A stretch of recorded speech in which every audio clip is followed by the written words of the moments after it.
That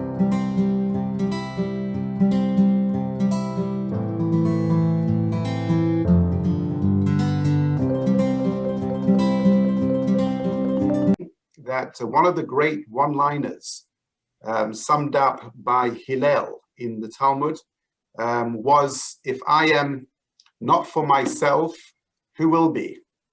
But it doesn't end there. If I'm only for myself, what am I? And if not now, when? It's one of those lines which sort of resonates with a lot of us. Not that we understand it terribly, and that's what makes it so engaging, so exciting.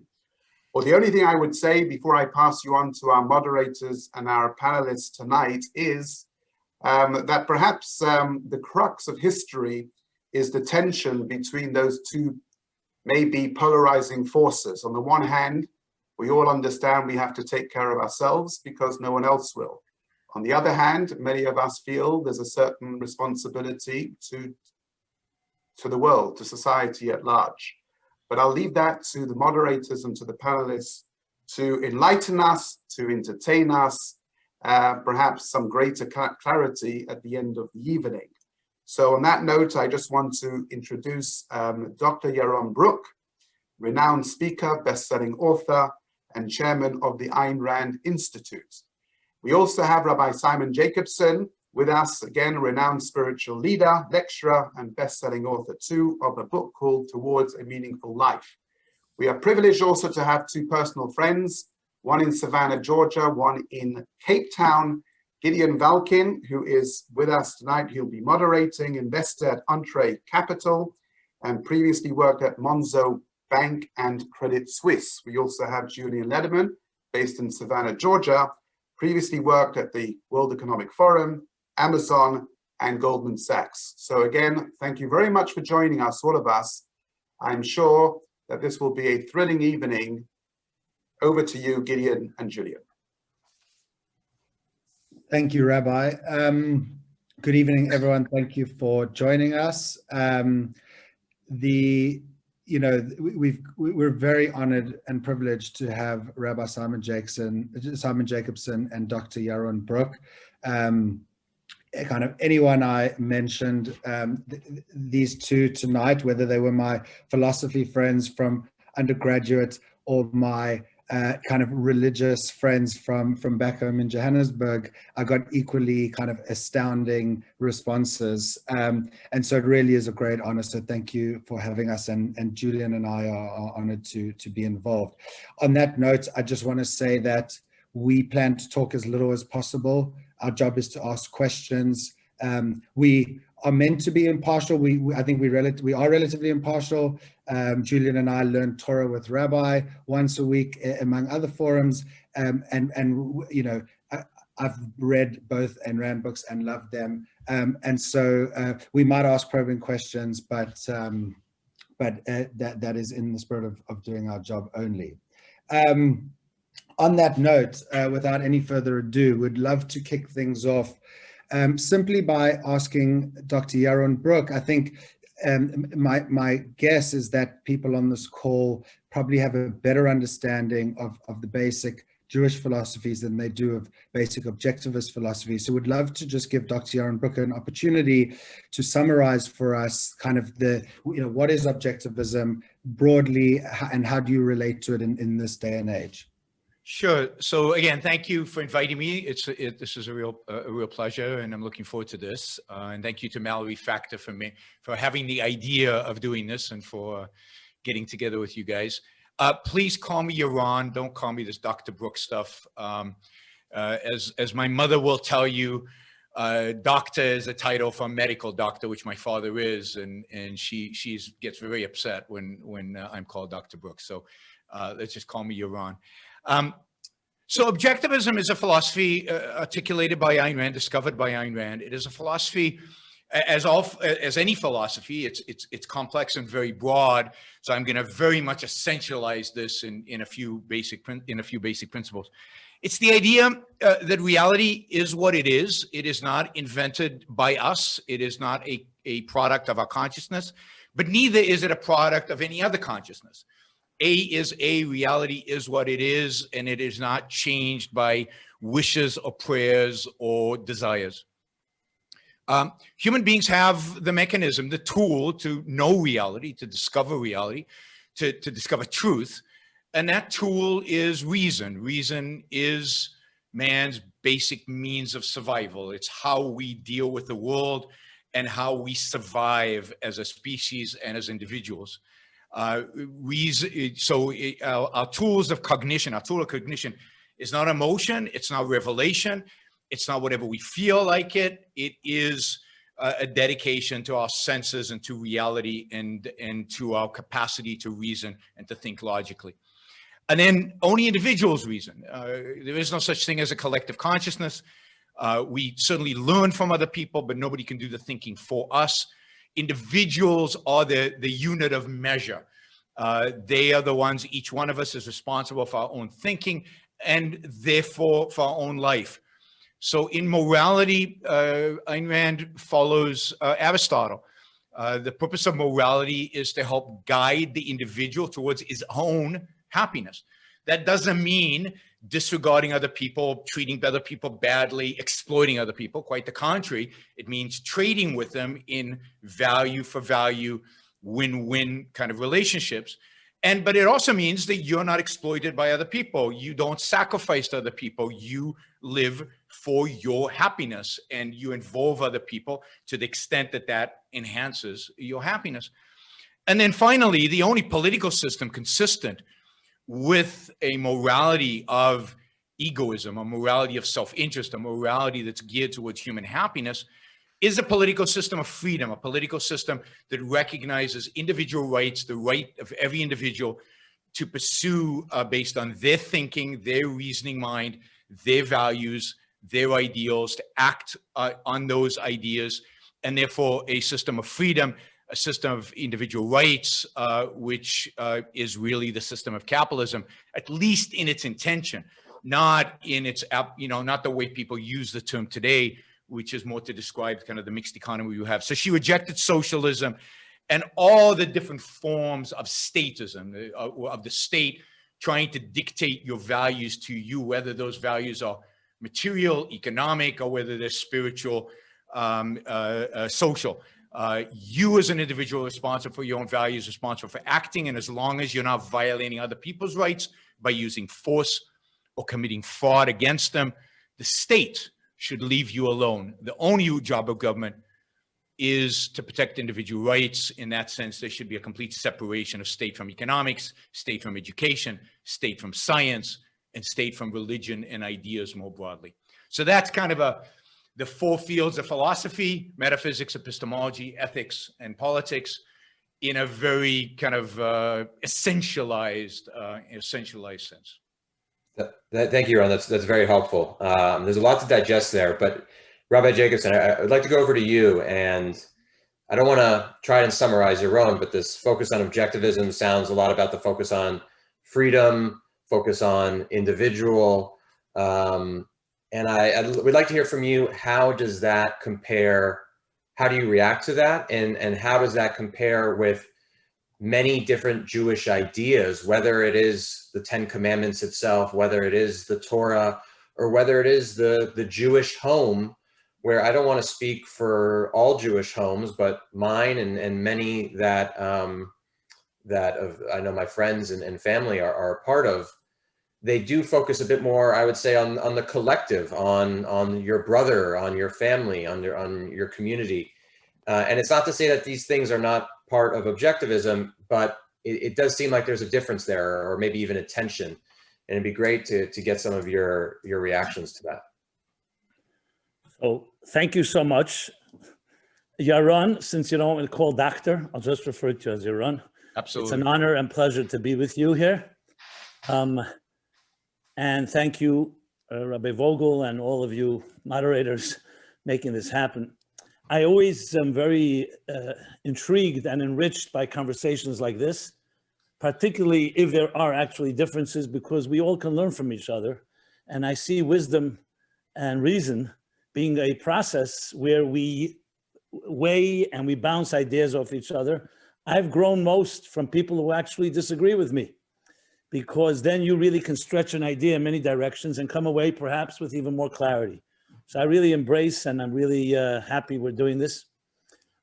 So to go straight to the point, look, one thing we all have in common, I believe, that are all online here, we're all Jewish. Is that correct? I believe so. So I will talk from my experience and my body of knowledge, which goes back to Jewish thought and Jewish history and Jewish tradition, really thousands and thousands of years.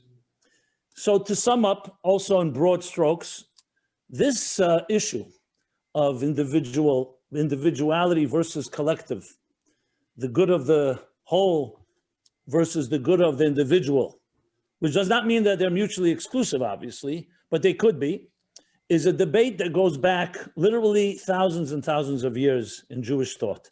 I would say even from the beginning of it all, the way the Bible puts it, Adam and Eve, but specifically, when you read the biblical accounts, and especially as they were elaborated upon, this was something that concerned everyone from the beginning. You know, on one hand, using Torah language, the human being was created in the divine image, a singular entity, not a part of a herd, not part of a group, an individual. And as a matter of fact, from a Torah point, a Jewish point of view, it's actually endowed with divine nature, whatever that means. But it's definitely a unique individual, which is distinct from another individual. To use words from the Talmud, no two people think alike, no two people look alike. Everybody has their unique element. So there's an element of strong individuality, I would even say fierce individuality in Jewish history and Jewish thought. Let's talk about Abraham. Abraham, the patriarch, the pioneer of monotheism, and rose up in a world which was very different than his own world, and he stood up against them. He was a fierce individual. As a matter of fact, he was a nonconformist in every possible way. He was the father, essentially, of Judaism, really the father of all the major religions. But he preached and advocated a call that not for selfishness, but for a world that is dedicated to goodness and kindness. But he did it in a very individualistic way because he had to fight a prevalent attitude that was very different than his. You go through Jewish history, you find individualism as being unbelievable. Look at Moses, look at King David. Time and again, these were leaders, and leaders by definition do not go with the flow or the trend. They're not part of a herd mentality. They're nonconformists. And yet at the same time, Judaism struggles with the other side of the coin, which is, what about our obligation to each other? Are we part of a community? Should we all just be doing our thing? And when there's conflict, we figure out how to negotiate it? Or is there an inherent responsibility to each other? And this is a struggle. When you study Talmud and you study Jewish philosophy, you find this tension all the time. And interesting way that Judaism reconciles it is by saying it's not a contradiction. And I'll just use a simple analogy, the analogy of nature itself, which isn't man-made. Nature itself is exactly that. The human body is made up of 30 to 75 trillion cells, thousands of different systems, organs, faculties, and so on. If you dissected the human body and put it out on a table, it would all seem to be completely individual and independent of each other: the heart, the brain, the liver, the kidneys, the digestive system, the circulatory system, and so on. And they come together in a healthy body and with a certain symbiosis and harmony, which does not compromise the individual. On the contrary, if the heart tried to behave like the brain, that would be destruction.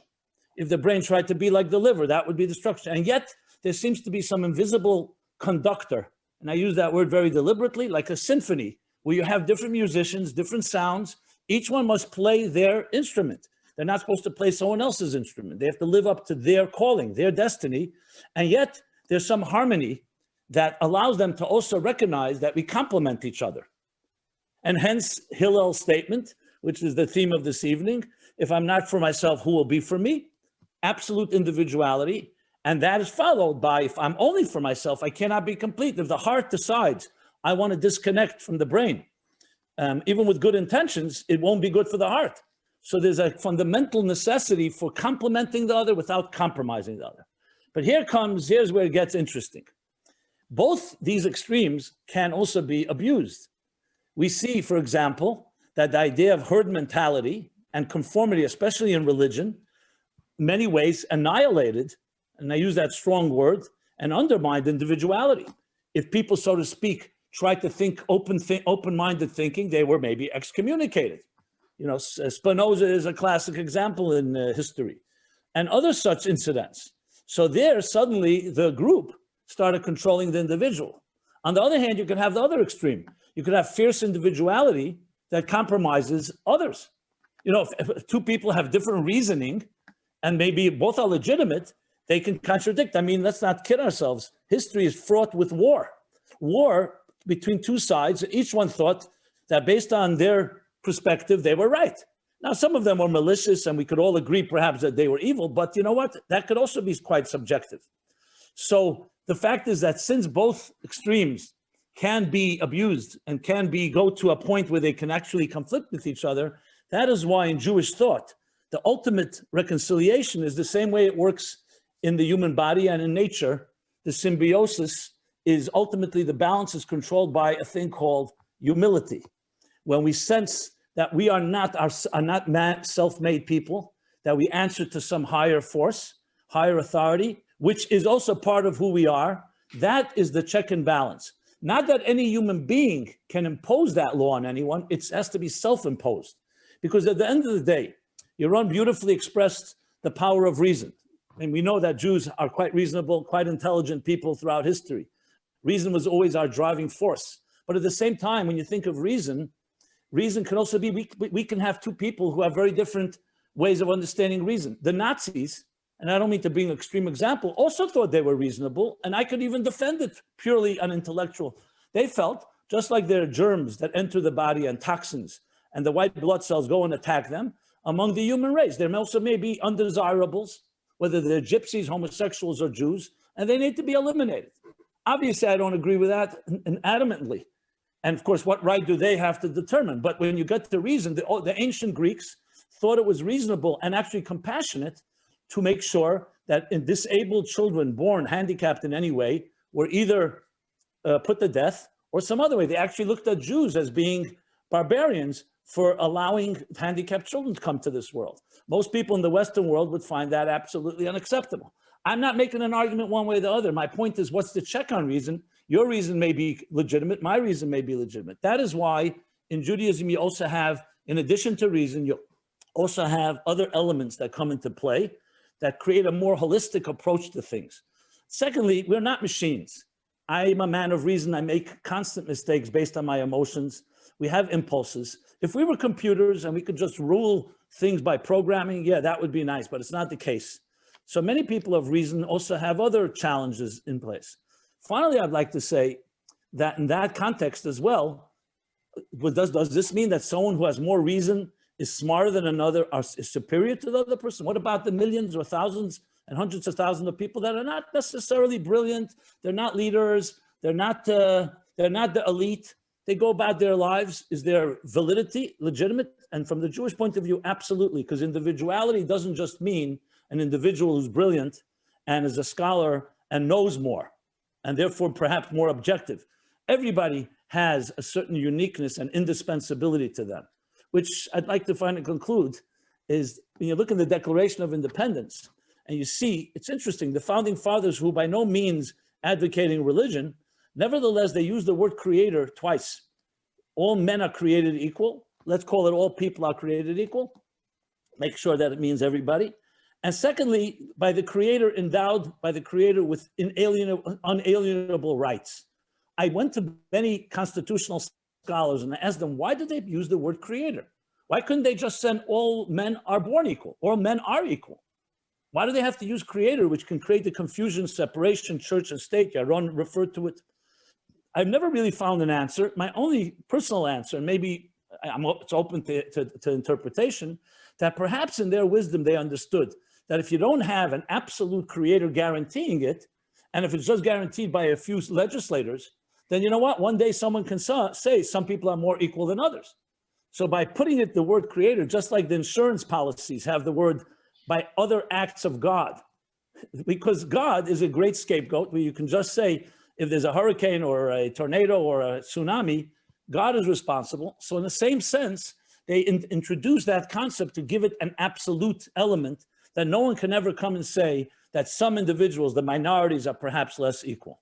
So I don't know if I did complete justice, but basically the balance of these two requires some higher third element. That's how you really reconcile when there are contradictions, a third element that creates that harmony. I want to just say in a final note, I'd love to hear what Yaron says about it. I'm very intrigued and wonder if Ayn Rand, who was Jewish, of course, and her original name was Rosenbaum, Elisa Rosenbaum, how much she was influenced by her Jewish roots, both ways, maybe in the positive way of the learning about powerful individuality, and perhaps also maybe she was burned, as many of us were, by the collectivism and the religious oppression of the masses by imposing upon them religious law, ethical law, and so on. Just interesting to know how much that may have influenced. But bottom line, what I'm most powerful is that this discussion is extremely vital, especially in our time, where your individual comes in, where your responsibilities come in, how we create a symphony out of the diversity of the multitudes of our on this planet. Thank you, Rabbi. That's very helpful. And Yaron, you probably don't need much prompting, but I think, at the essence there, we spoke about, using the analogy of the body working together, and our human beings kind of extrapolation of that. We spoke about the humility and the ability to have check and balance on reason, which on its own can be disastrous, the uniqueness of each individual, and ultimately some questions around Ayn Rand's own influence. I think at the core, we'd love to hear your thoughts. Yeah, so there's a lot here. The Rabbi just said a lot, and I, maybe surprising, or not surprising, I disagree with most of it, or at least approach it from a very different perspective, right? I find the body analogy scary. And one that leads us to, I think, a real problem. I mean, the reason it is not a good analogy, in my view, is that the heart and the kidneys don't have free will. They don't have a purpose of their own. They don't have their own life, their own goal, their own thing. They are completely subservient. Their purpose is completely the well-being of the organism. They are subordinate. There is no individuality. There's nothing other than to serve the need of the body. And I think that of the totality of the body. And I think it's a dangerous analogy in that sense.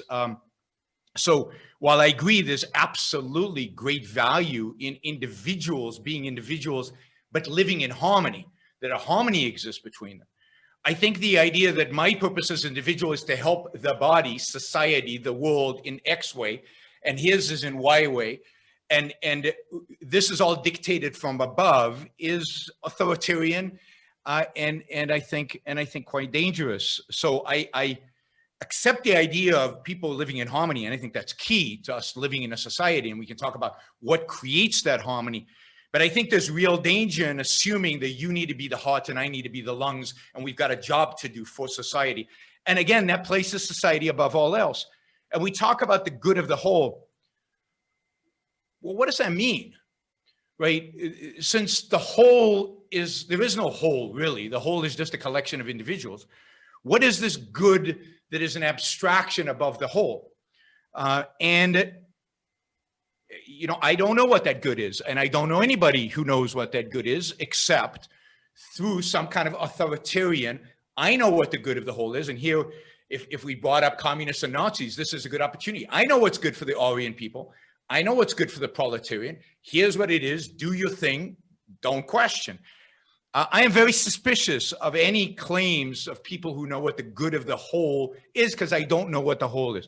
What I know is that when individuals are left free to pursue their own lives, free of, and what we do is guarantee that they cannot use force and coercion against one another, that people generally are better off, that society, to the extent that we define such a unit, are better off.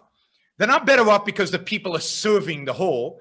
They're better off because people are living the best lives that they can be. And the only purpose of having a whole, in my view, is to leave people free to pursue their own happiness. What is there beyond human individual happiness?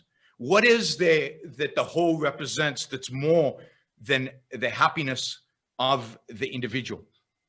And I think that this is part of the crux of the disagreement, of what's going to be a disagreement, is where do these ideas come from? I often use Abraham in my talks, but not for a positive example, but for a negative example, because I consider Abraham's willingness to sacrifice his son to be a moral evil. I think it is fundamentally wrong and an example of moral authoritarianism. And the idea, again, of commandments, of a system from above that we must live by and we must follow and we must obey, not through reason, not through explanation. No explanation is given to Abraham of why he should sacrifice his son. He needs to sacrifice it, and because he's commanded to do so. So while he's a nonconformist in some regards, he is a conformist to the will of God completely. And that is a problem to have a conductor who is not seen, who we disagree about his nature, even religious people. Even rabbis disagree about what any particular passage in the Talmud or the Torah means. Never mind different religions disagree completely, and never mind people who don't believe at all. So we have a conductor who's unseen, whose conducting is ambiguous, is impossible to understand, and yet we must follow these orders. I reject the idea because I reject the idea that there is a conductor, but I reject the idea that there should be a conductor over my life. My life is mine, to live as I see fit. And again, as long as I don't hurt you, you have no business in my life. And now I do believe that if we all act rationally, if we all act in our own rational long-term self-interest, which is the kind of self-interest I'm talking about, our lives work in harmony. They work so that we're all better off. If we engage with one another on the basis of, I never want you to sacrifice to me or me to sacrifice to you. I want to create a win-win relationship with you so we're both better off, because that's the only sustainable long-term relationship. Then that's the kind of harmony we can achieve.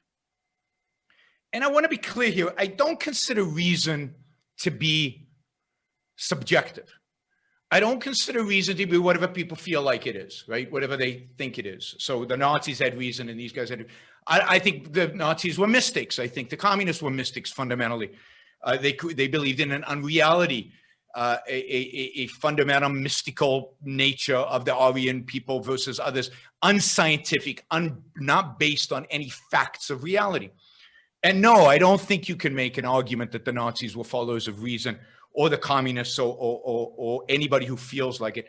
And the ultimate arbiter of what is reason and what is not is reality. Does it fit the facts? Does it fit what actually is out there? And certainly we can disagree. Certainly we can disagree about, but at the end of the day, somebody's right, somebody's wrong. The facts are what they are. Reality is what it is. And that is the final arbiter. So I don't think they're contradictions. I think that certainly people disagree, but that's not a contradiction. And finally, I think that, finally, I think that individualism doesn't mean, and self-interest doesn't mean what I think convention applies to it. That is, people who want to live on a desert island and subordinate everybody else around them to themselves. That's not individualism, and it's not being self-interested. If you're really an individual and if you're really self-interested, you want to live a full life. You want to live a flourishing life. You want to live a great life. You want to live the best life available to you in this world. That's what it means. And if you don't believe in an afterlife, which I don't think you should, this is it. So you want to make the most of this one life that you live right here, right now. And that means, of course, you want to interact with other people, because you learn from other people, you benefit from other people, you gain from other people. These win-win relationships make you a dramatically better person. You don't want to live on a desert island. You want to benefit from the interaction with the good wherever it can be found. I mean, what we're doing right now is fantastic. And of course, we're doing it due to technology across continents. And that is made possible through these trade relationships, this value for value, through individuals, the individuals achieving things in the world. So, I mean, I guess there's a lot here, because we're talking about philosophy and we're talking about religion, which are deep subjects, and there's a lot to talk about. But in every one of these issues, I think we can go deep and flesh out the agreements and disagreements. Yeah.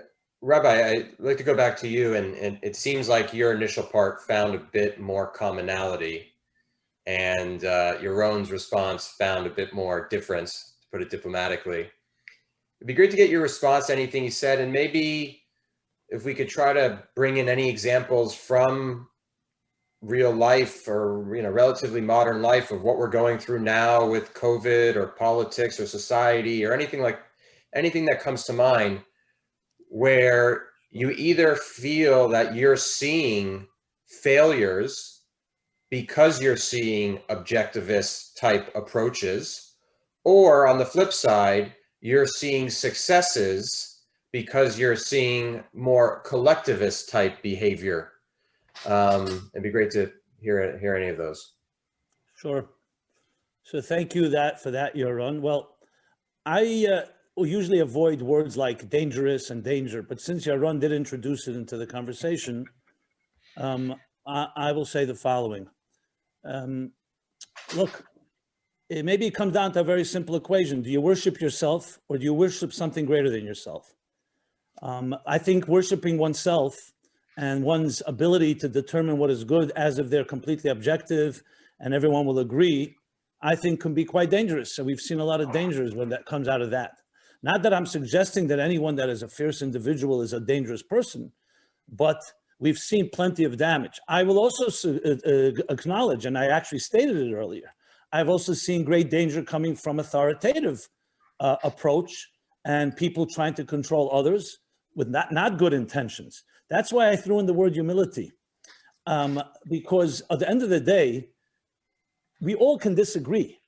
I mean, another thing I want to throw out is this. I didn't use ever once in my conversation, so maybe Yaron, you were addressing, like they say, maybe someone else, some other religious people. I never used very deliberately the words that someone is determining for us what the greater good is. I was talking about nature, a fact of life.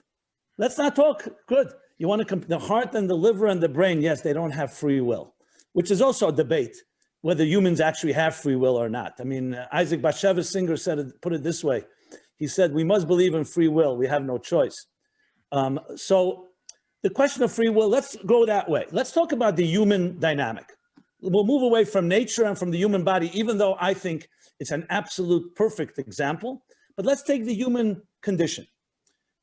We have the concept of marriage. I'm not getting now whether it's a religious marriage or not a religious marriage, where a man and a woman determine individually and independently, hopefully, to come together. They bring children into this world. So let's talk about scientific and a reasonable way how we understand what would create a healthy family unit and what would not. And this is not about my opinion. I'm not suggesting now anything religious. Take the word religion out of this conversation. So let us say the father, the husband, has his game plan. The wife, his wife, the mother has another one, the children each their own way. I think we all can agree that we need harmony within diversity. Now, what does that mean? We have parents who are very authoritative. They want their children to be just like them. And they will invalidate them, criticize them. There are millions of young and elderly people going to therapy right now because their parents basically screwed up their lives by imposing, by criticizing, taking away that free abandon. Then you have the other extreme. Parents who don't get involved at all. Do whatever you like. Children, do whatever you like. I think we all can agree that a healthy unit requires harmony within diversity. First of all, each individual in the family unit is different. Just like the heart and the liver and the brain. Not exclusively different, obviously. There's plenty of overlap. Probably 80, 90, or maybe more percent, they're similar, but there are differences. You can't educate a more cerebral child than, let's say, a more musical and artistic one. They have different skills and different needs.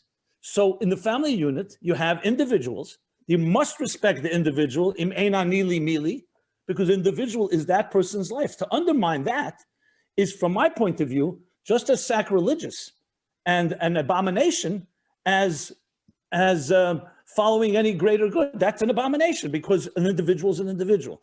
And yet you want to educate your family to understand what means not just value transactions. I'm your brother, you're my sister. If you give me this, I'll give you that. I understand some people can make the case for that. I would make a very strong case. Look at the results of the healthy family. You will find a combination of fierce individuality and profound love, respecting the uniqueness of each individual, and yet they come together like a symphony. Now, of course, life isn't perfect. I don't think you'll find a perfect family, because there's no such thing. Everybody's got their shortcomings and weaknesses and flaws, but that's a value to aspire to. Since I deal with families and I know what dysfunctionality is and what functionality is, and it could be very easily measured in people's behavior and how they trust and how they don't trust, and whether they have loving relationships, and yes, whether they're just selfish individuals who can hurt others. I know it's a nice theory to say, I'll be an individual as long as I don't hurt anyone, but that doesn't happen. Reality is, most people who are individuals, even if they're not that individualistic, do end up hurting others, because self-interest by nature has that. But I'm not saying we can eliminate that, because that's part of human nature. The question is ultimately, how do you create the healthiest organism? When I mean by organism, I mean in the broad sense, social organism. So yes, we may disagree. I honestly feel that if we had the time, I don't think we'd end up disagreeing, because I really do believe that Ayn Rand was influenced by Jewish thought, both the positive and the negative. I'm not trying to dismiss at all objectivism. Like I said, there's a statement, we learn from everyone. Everything has something to be taught, but I think it's vital to understand that. Now, one thing I want to say about a higher authority. From my perspective, it's not about listening to God. It's the other way around. It's if we were created a certain way, our nature of existence is that, for example, we need love. That's not something we determined. That's the human nature, that a child needs love. We need to love. We need nurturing. So I'm not looking at God in the context of some invisible, a metaphysical entity, a God sitting with a white beard on a throne in heaven, striking us with lightning when we misbehave. To use it this way, Rabbi Levi Yitzchak Bardichev said it beautifully. He said to a self-proclaimed atheist, he said, the God you don't believe in, I don't believe in. I think there's a very profound animosity to religion for good reason, because religion did abuse its authority, and I don't call that religion. So I think when we talk about religion, we have to distinguish between healthy and unhealthy. I actually don't even like the word religion, to be honest. I'm actually anti-religious. How do you like that? Because I'm anti the concept of someone imposing. I see it more as following the natural way we're here. There's a certain things that make us work. You put your hand in fire, it gets burned. That's an objective reality. Yep. Certain behavior, even if it's called individualistic, and you have the right to do so. Free will tells you can do whatever you wish, but that doesn't necessarily mean it's healthy. Absolutely. And even if you have all the reasoning, doesn't mean it's the right thing. Now, can I tell you what to do? No. People have free will, and they have to deal with the consequences. So I'm not here to impose anything. But I think there is a certain thing called natural law, a natural law of what makes things work, what makes the machine work better, and what makes the machine work worse. And I think that's what I would be shooting for in this discussion. To answer your final question about in this day and age, I think there's a serious imbalance. There's extremism. They're extreme individualistic and extreme collectivism. And to me, they're both, I don't want to say dangerous, but I'll use dangerous. They're both not, in my opinion, the right approach. They've gone extreme and may have good reason. When you've been hurt by a system, you reject all systems. And the other way around. Some people, it's more comfortable to go with the herd, to go with conformity, to just not why rock the boat. And I believe the healthy structure, which hopefully we can arrive at, is a place where you can bring the best of both worlds. So today's day and age, yes, we have a problem because people's response to any type of conformity or imposition or authority has been the other extreme. And what I would like to suggest is you don't have to go to respond, find some in-between place. And again, this is something each of us have this journey. The great beauty and dignity of human life is that you have that choice. You know, even this discussion here, I am not suggesting anywhere that I have a monopoly on the truth and that I know, even though from the objectivism, perhaps an individual, I have the right to say so, but I'm not going to say so because I'm a human being. And I can tell you right now, I think I consider myself a reasonable person, but I'm hardly objective. I don't know if I've ever met an objective person. I find actually the statement objectivism actually interesting because I've never met an objective person.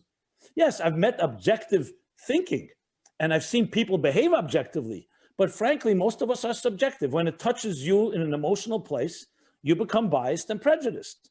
And I include myself in this lot. I would wish someone should show me this objective reality person that I could go to and know that I will always get an objective opinion that is not biased in any way, one extreme or another.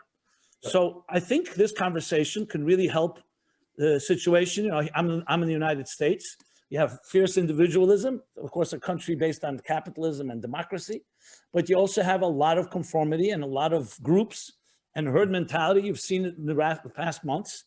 I try to be a voice of reason, if I may say so, and trying to find not a middle ground, but a place where you can bring the best out of both sides. You want people to be individuals, but you want them also to appreciate that which complements. I find when I'm having a conversation right now with you, Yaron, and everyone on this panel, it's not just a negotiation for me. I get enriched. You know, I may not know you, but I could say sincerely that I have a love for your spirit and for your approach.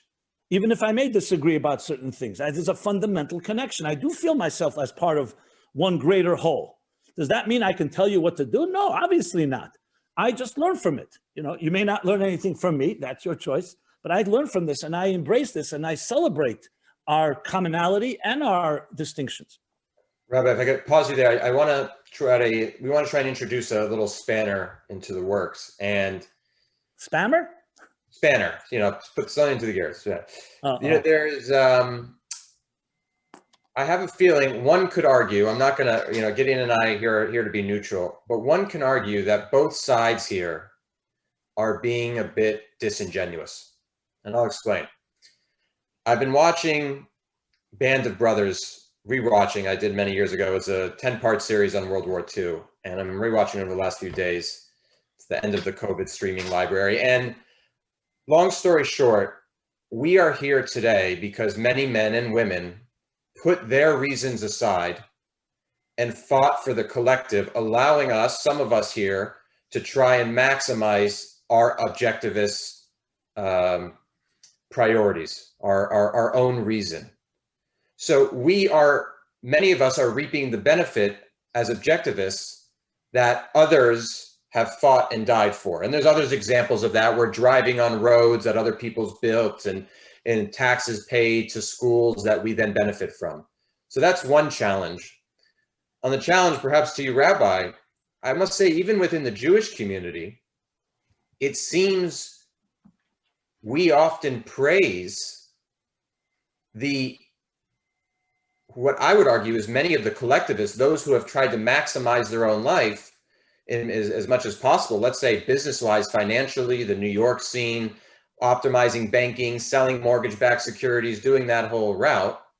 And then maybe when they're 60 years old or a bit later on, then they start donating to shul, and all of a sudden it's about the collective. When in the meantime, their businesses, you know, had some negative externalities for society. So the objectivists are benefiting from those who put their own reason aside. And on another side, let's say some within the Jewish community are benefiting from people who maximize their own reason without much care for the collective for much of their life. Does that resonate with you? I mean, maybe you might disagree with that. And Yaron, you're shaking your head, so maybe we'll start with you. Well, let me just say, I think it's wrong to say objectivists are benefiting or not. I mean, how many objectivists are there? People who actually follow this philosophy is a pretty small group of people. So not everybody who pretends to be an individualist out there is an objectivist. I just want to make that clear. I mean, there are a lot of people out there who are secular, who are atheists, who are subjectivists, who do whatever they feel like doing. Just because they're doing what they feel like doing and they pretend to be individualist doesn't make them objectivist, doesn't make them individualist, doesn't make them right, doesn't make them, I reject their philosophy as much as I reject the philosophy of the other side. So I just want to be clear on that, but I get your point. Okay, some people, go to war to protect us, and aren't they sacrificing their lives for me? And shouldn't they be thankful? So first, let me say I'm thankful, but I'm thankful to them. As somebody who served in the military, right?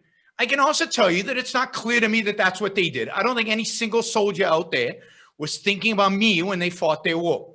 Who were they thinking about when they fought the war? And I'm assuming soldiers on the good guys' side. And I, maybe counter to the rabbi, do like the words dangerous and good guys and bad guys and good and evil, because I think it's important to differentiate between.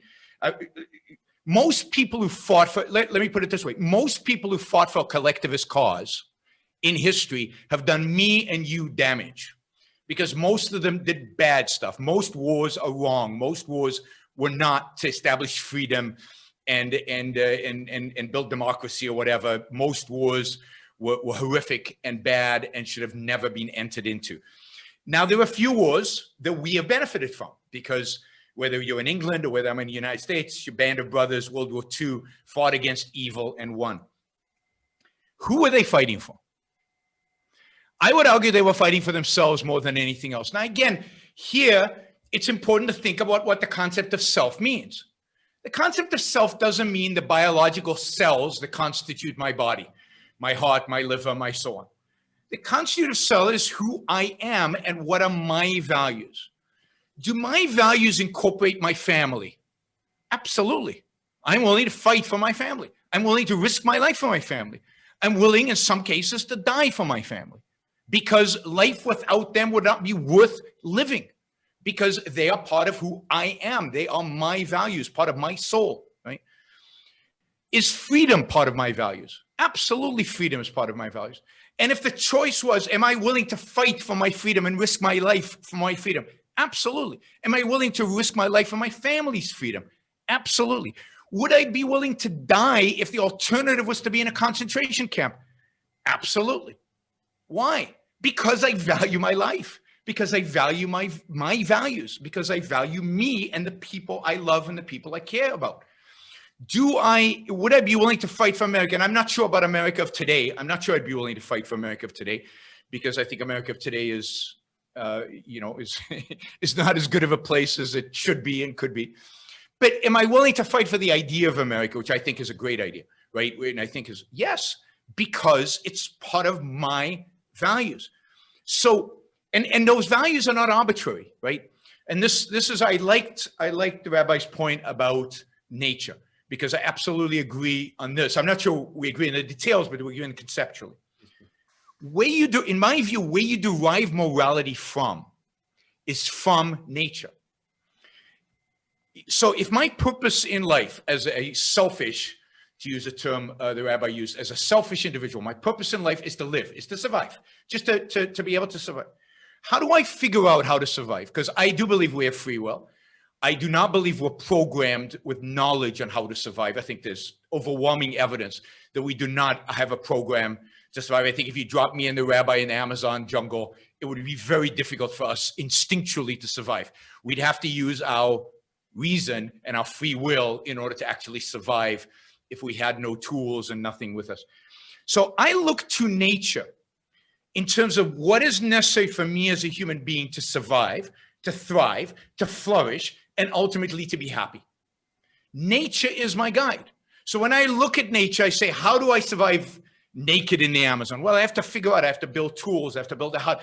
I'm going to have to figure it out. I'm going to have to use my mind, my reason, and I'm going to have to be very attuned to reality, to facts, to what snake is poisonous and what is not, and what plants I can eat and what I cannot. Those are the kind of facts that I'm going to have. But that's true of every decision I make in my life, and this relates to being objective. Being objective doesn't mean you're infallible. We're all fallible. Human beings are fallible. Reason is fallible. Using reason can lead to wrong conclusions. And being objective is no guarantee. But that is the only way to think if you want to achieve success. So yes, we all sometimes go by our emotions. But you know what? When you go by your emotions and you don't sit down and think about it beforehand, what usually happens when you go by your emotions? Something bad. Most of the trouble we get into in life is when we didn't think about it. when we pursued our emotions and didn't think it through. So being objective means think it through. You feel your emotions. Emotions are wonderful. Emotions are how we experience your life. As you can tell, I'm a passionate guy. I'm an emotional person, but I try, and I think I succeed for the most part. When I'm going to act, when I'm going to do something in the world, I want to think it through and make sure that it's the right thing to do, that it's going to further my life, my values, my interests in the world out there, that it leads me to greater happiness and not to greater pain. And when I act before I think, I almost always get into trouble. So nature is where we learn about what works and what doesn't. This is why I think it's so important to learn history, because history is part of nature, right? It's part of the past. It's part of what people have done. So it's so important to know what people have done in the past worked, what failed. And we've got a huge laboratory out there of people exist today and so on. So to me, it is about nature. It's about figuring out, using reason, what are those values and virtues that lead human beings towards happiness. That's what my morality is comprised of. That is the moral code that I live by. I don't live by commandments, but by empirically derived principles that I believe, and I'm happy to engage in dialogues. Somebody could prove me wrong, but I believe lead to success, happiness, flourishing, not just for me, but for every human being who practices them, because we all have a common nature. Right? Can we also make sure to hear from Rabbi? So, to both of you, to Yaron, I kind of challenged that, and he disagreed, but just to put it out there again, that I challenge that a lot of objectivists are actually benefiting from the sacrifices of collectivists. And then to you, Rabbi, I kind of challenge that even many in the Jewish community, I'm not talking from a halacha perspective, but just from, how our community is composed, that we're often benefiting from individualists when a lot of our ideas are promoting collectivism. So if you have a reaction to that in any way. Sure. I just want to say that I would love to be dropped into Amazon with Yaron, and we figure out and get to know each other and see how much we would turn on each other or how much we would complement each other in surviving. I hope you wouldn't turn cannibalistic. That's all I hope. Hopefully we never get to that. No, hopefully we can use our reason to figure out how to survive without that. Right. My suspicion is that we'd become friends and work it out. Yep. So in response, okay, great question. I just want to say it's important to just qualify. As a matter of fact, in all I'm going back to my own memory of what I said in this discussion.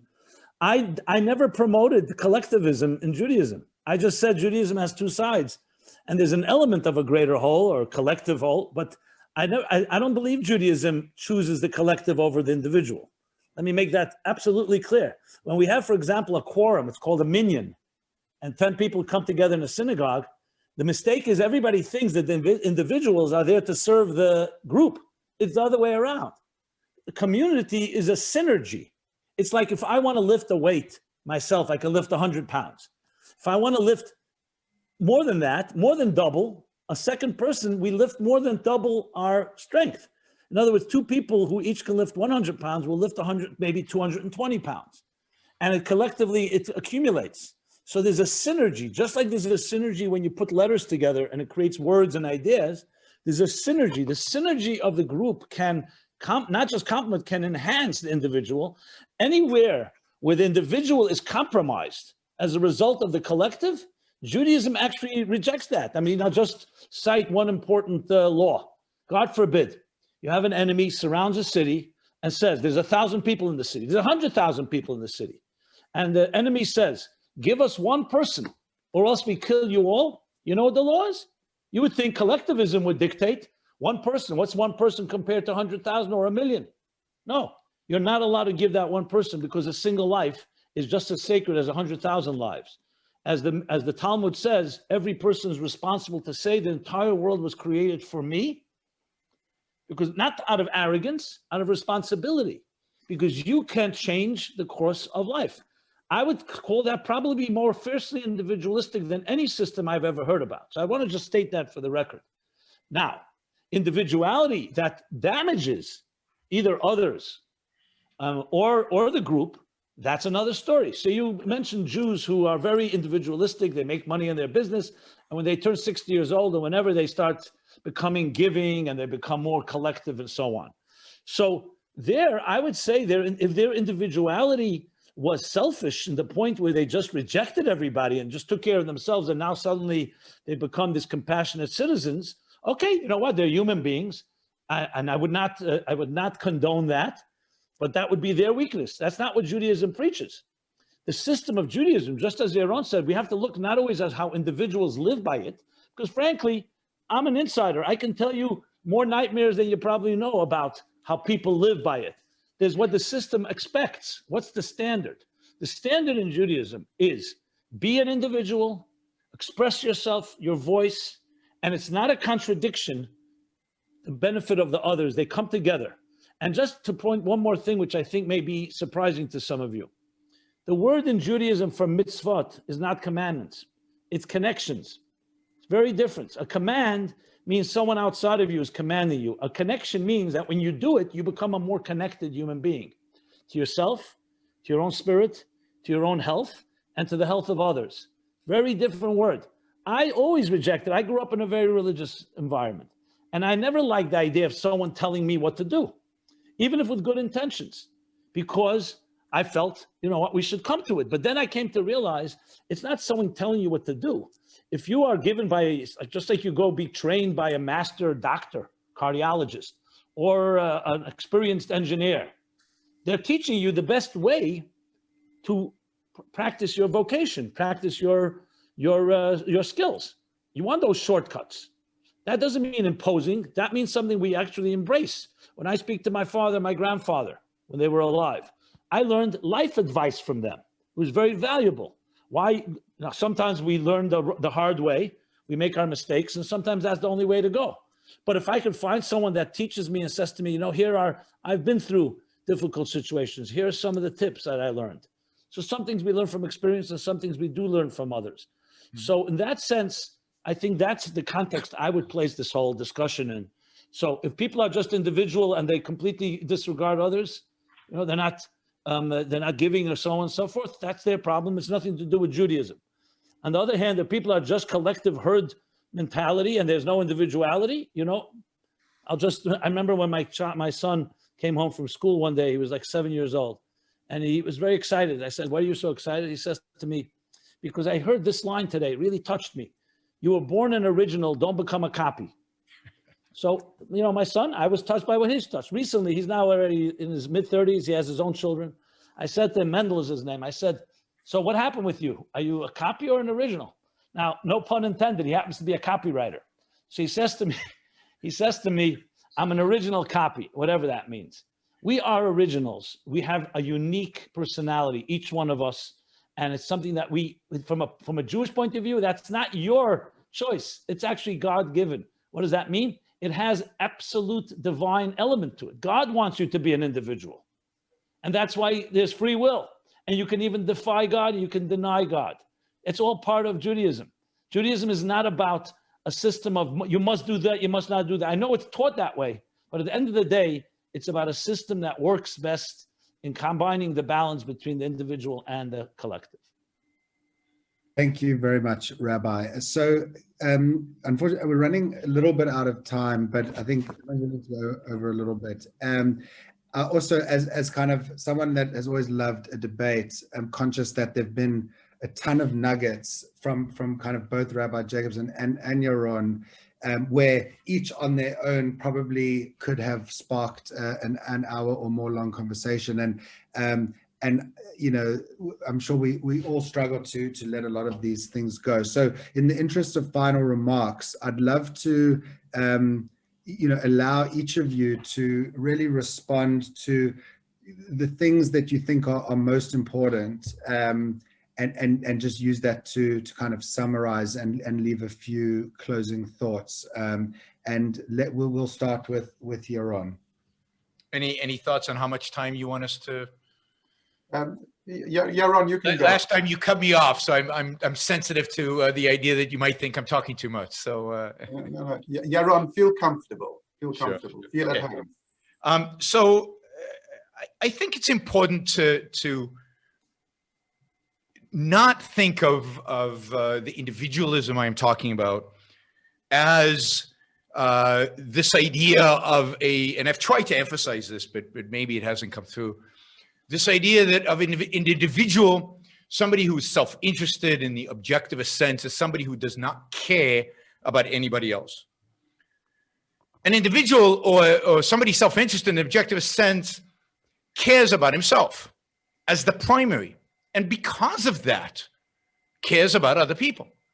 Other people are part of my life.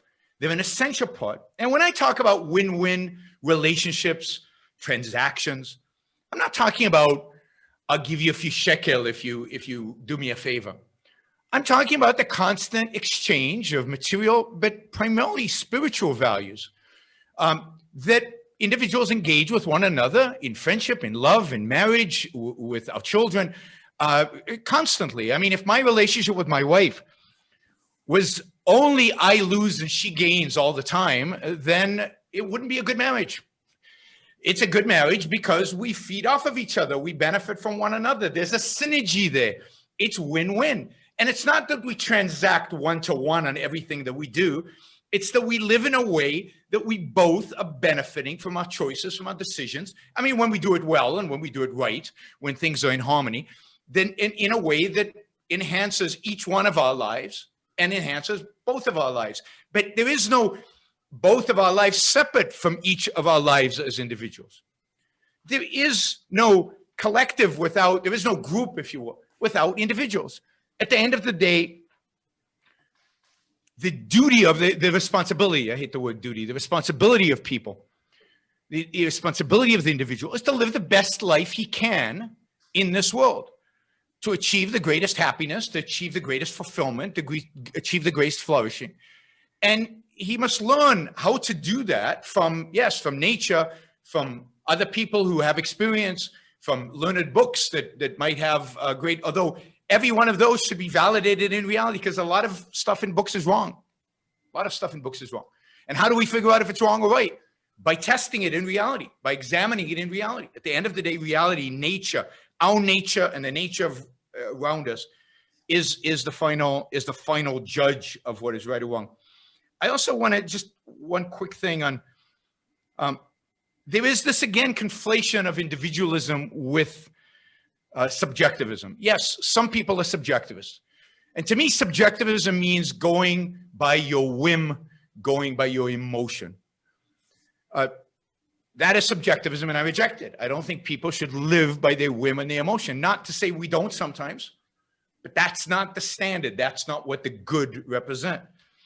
I think to be objective means to experience emotions, to identify emotions, to try to understand your emotions, but not to live through them. Not to go by whim, but to try to go by reason, to try to go by rational thought, to evaluate facts. It's not infallible, but it's the only path to individual success, to individual happiness, to individual flourishing, and as a consequence, to a successful group, to a successful society, a group in which some are sacrificed to others, some are exploited by others, is not a good group. A group of free people, each living their lives, a fulfilled lives based on their own reason, is a group worth living within. I'll end there. Thank you, Yaron. Rabbi, just over to you. Thank you. I want to thank again Rabbi Vogel and all of you, and Yaron especially, for a nice animated discussion that, as I said earlier, I believe is more than the sum of the parts, which I think is a good example of the symbiosis and synergy that we should be creating. Mm-hmm. I will say the following. If I put on my scientist hat, I was just thinking earlier when Yaron was speaking, that what happens if you try this experiment? This is just a wild idea. If you took the best of several different societies or groups or individuals, I should say.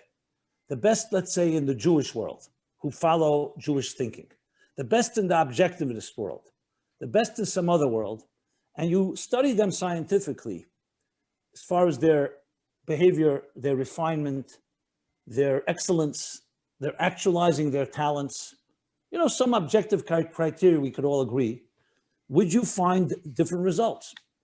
Is it their philosophies that shape them and the way they live, or are they just wired differently? You know, some people are just nicer people. Just was thinking out loud. I was just throwing that out. Maybe someone wants to commission such a study. I don't know if it would work or not. But I go back to this. Yes, the mind and reason, from a Jewish point of view, I'm speaking, is considered the highest faculty, conscious faculty of the human being. So I think we all understand that from the beginning of time, especially when you start talking about Jewish literature, I mean, you know how many books were written, how many ideas were explored. The pioneers of so many of concepts that exist today, whether they're religious or not religious, originate what they call the people of the book. So I want to make it very clear that Judaism is driven by reason, but faith is not seen as the absence of reason. Faith is seen actually beyond reason. It's that you use your reasoned mind to, yes, check your emotions, to qualify, to try to get the most objective truth you can arrive at. Sometimes you do need the help of others because we are always blind. I remember a guy telling me, I said, you have any blind spots? Yes, but I know I have blind spots, but I know what they are. We don't know our blind spots.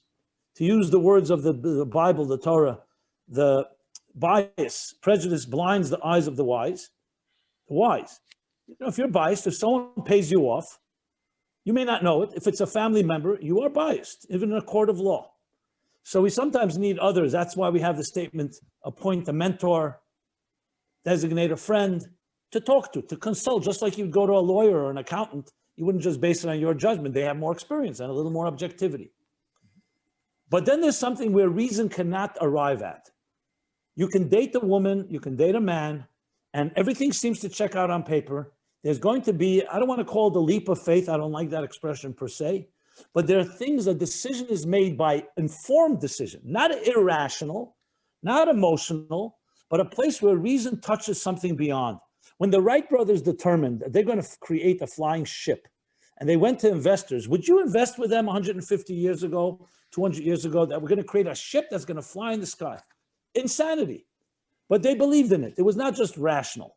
It was something more than just the pure logic of reason, which will give you the pros and cons. But to make the decision, I'm going to invest $10 million in this business, is, I would argue, a combination of reason plus something more. Call it whatever you like. Judaism always respected that.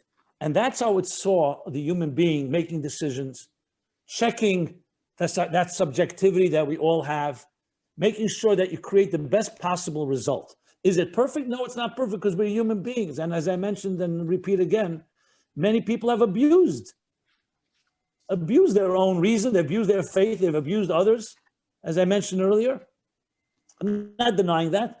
And as a result has caused a lot of damage, frankly, because I know many intelligent Jews who rejected Judaism precisely because they saw the corruption, they saw the bureaucracy. I frankly, just honestly, full disclosure, is because I recognized a deeper truth that resonated with me, like the music. I heard the music, so I was able to see beyond the corruption and the bureaucracy and the conformity and the mediocrity and the so on, and that whole attitude of imposition, that there's authorities and so on, because I found the music in my own life. So I want to just say in a concluding note that, and I say this to you, Yaron, I say it to everyone listening, I come from a school of thought that teaches that each human being is absolutely sacred. And your individuality is sacred. Even if it's not mine, it's yours. And God bless you, you should be able to live up to it in the fullest sense of the word. I have no doubt that also the synergy that comes with others is not just because it serves your values and needs, it's because we all are part of some larger composition. And that is not a statement of an invisible God and so on. It's actually, to me, that's the most reasonable conclusion I come to when I look at life. The mysteries of life and death, history, why certain things continued and perpetuated. you know, everyone wants to know what's the scientific explanation why the Jewish people are here and the Romans and the Greeks and the Egyptians and so many others are not.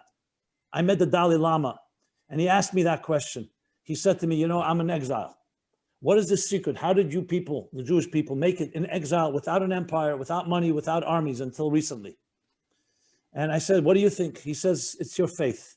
You were connected to something that was beyond logic and reason and science, beyond, not beneath.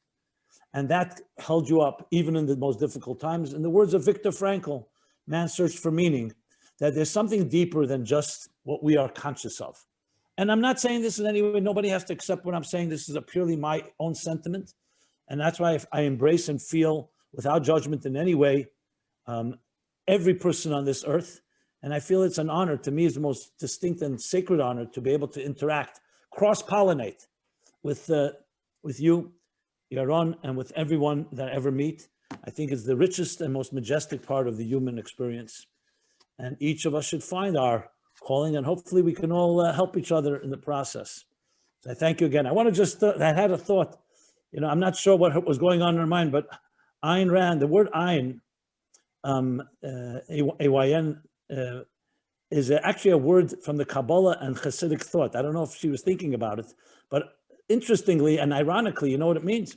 It means utter humility, utter selflessness. That's what Ayn, in Hebrew, utter, the most important, utter suspension of self in embracing something greater than yourself. Just wanted to point that out. So no, I mean, you asked me earlier about Ayn Rand and the Jewish connection. Maybe if we have a few minutes, I can say something about this. There's not much I can say, but no, Ayn is a name she took actually from Scandinavia. It's a Scandinavian name that she picked. She grew up in a secular Jewish home in St. Petersburg, Russia. It was quite secular. I don't think her parents were. I don't know if they were atheists, but they weren't even, I'd say, traditionalists. She never really had much connection, as far as we can tell from the archives, from the written, to Judaism. She obviously knew something about the Old Testament, and she had read and she had some education in it, and she makes some references to that. But she had, I don't think she had any deep roots there. She once was confronted and asked about whether she considers herself Jewish. And she said, and her answer was, which I like a lot, only when confronted with anti-Semitism. So in the face of anti-Semitism, I am Jewish, but otherwise I'm not. So Yaron, are you a carbon copy of her, or do you have anything that you disagree with her? Certainly the things I disagree with her in terms of application. I'm not a philosopher. I'm a finance guy of all things. So I don't think I'm qualified to disagree with her on philosophy, but certainly in the application of philosophy, there's certain things that I disagree with or would do differently. I agree with her sentiment about being Jewish. I became an atheist at a very young age, at 6, way before I read Ayn Rand or thought about it. And what I was very much so growing up, as many Israelis were. I don't know if we have time for my autobiography, Joseph. You can tell me to shut up if you want. But I grew up in Israel of the 60s and 70s, very much a collectivistic place. We grew up on stories of soldiers dying for us. We grew up on stories of dying for the Jewish people, and your purpose in life was to serve the Jewish people. That was the hardest thing for me when I read Ayn Rand to, in a sense, get over, was the collectivism that Israel really, it's, you know, in the songs, it's in the stories, it's in the, right. It's in everything when you're growing up, it's in the water, it's in the air. So, you know, once I read her and saw through, I think that I very much rejected the collectivism that Israel represented, and to some extent still represents. I still love Israel for a variety of reasons, but I'm not quite as eager to jump on the grenade as maybe I was when I was 16. Well, just to compare notes, I actually grew up in a home that was very committed, very observant, but my father, especially my father, my mother as well, were very independent thinkers. So I grew up the opposite, the climate of individuality.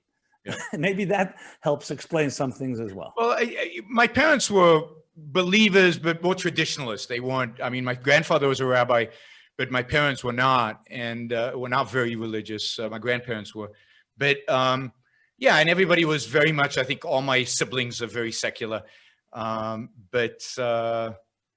Yeah, I mean, we were all individualistic in a sense, but collectivized by the state more so than by religion, right? It was Right. it was a state religion, right? It's the people. And let's be honest, the religion. Ayn Rand grew up in a Soviet Union, which was She grew filled up by in collectivism. pre-Soviet, so she actually saw the difference, right? Well, So she was yeah, born well, in the czars were not 1905. exactly, the czars weren't exactly more No, well, democratic. it's an issue of degree, but yes, the communists were worse, quite a bit worse. But and they felt it, right, because the business was taken over, their home was taken over. But she grew up in a very collectivistic world and a very collectivistic place. But she very early on was attracted to she was very early on attracted to authors that expressed individualistic thoughts, romantic, heroic thoughts. She was very attracted to music and culture that came from the West that was much more alive and happy and individualistic than what kind of the mysticism and the darkness that is Russian culture, or was Russian culture, and still is to some extent.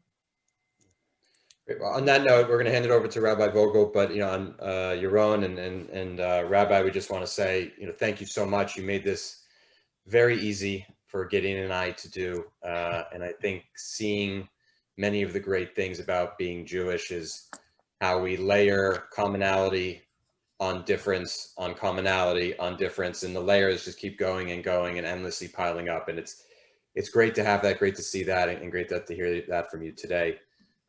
Rabbi Vogel. Yes, I just want to reiterate as we started, thank you all so much for coming together in a beautiful way. Obviously, maybe the unity in the diversity, or the diversity in the unity, depending on what you want to focus on. I just want to, in closing remarks, in the spirit of Albert Einstein, who was a wise man, bright man, who focused the majority of his last years on trying to discover the unifying theory. I'm not sure he was successful. One day we will be. So I think I'm naturally inclined, and a lot of us are, to try and find the unifying theory between the various disagreements. So what I would say is, I remember when they were building the Eurotunnel. I'm sure you've all heard of the Eurotunnel, connecting Europe to the UK. And it was quite fascinating, because even though, obviously, I don't know if you know, but they actually dug the tunnel from two different parts, from France and then from the UK.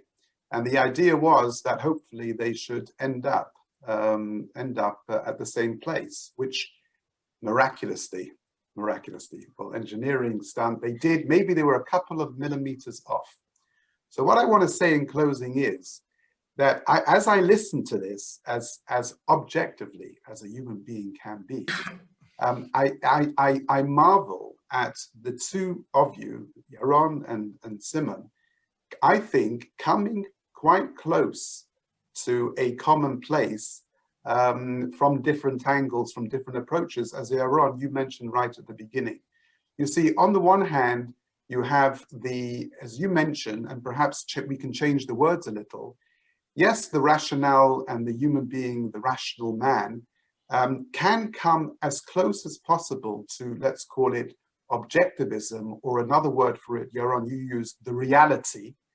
I would throw in a word, and I'm just thinking aloud here, is perhaps that reality, which is the ultimate objectivity. Another word for that could be God. And maybe God is the reality. Maybe God, just listen, Yaron, I know you're not, maybe Sneaking stuff onto me without, No, you can have the last word, Yaron, but listen to what I'm saying. You see, because the reality is our essence, which is the core identity of the human being. Only it's the reality, the pure objectivity, which man can get pretty close to. But as you say, you know, we're infallible and we have weaknesses because we are a little subjective too. So we can come, you know, if the tunnel comes to the same place from different approaches, or if it can either be horizontal or vertical, however you're structuring that line coming from different angles. But I think the key point is we're looking, and my takeaway from this is, Yaron, because I like that term to use it a lot, win-win.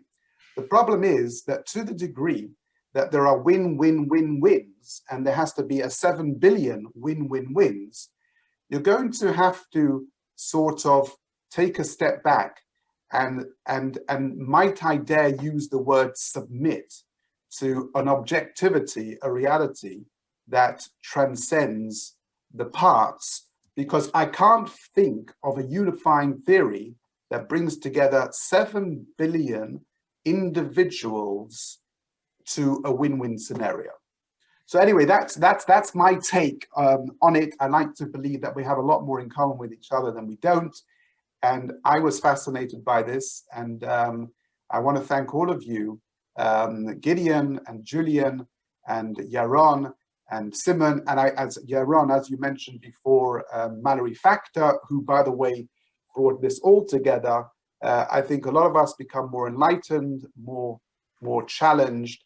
You know, please God, helping us to find the win-win scenarios in all our experiences. So thank you very much to our viewers around the world. Thank you very much to all of you. Fascinating conversation. I was inspired, I was enlightened, and hope to see you again soon. Have a wonderful evening. Take care. Thanks, everybody. Thank you. It was great. Thank you. Have a wonderful evening. Bye-bye. Bye-bye.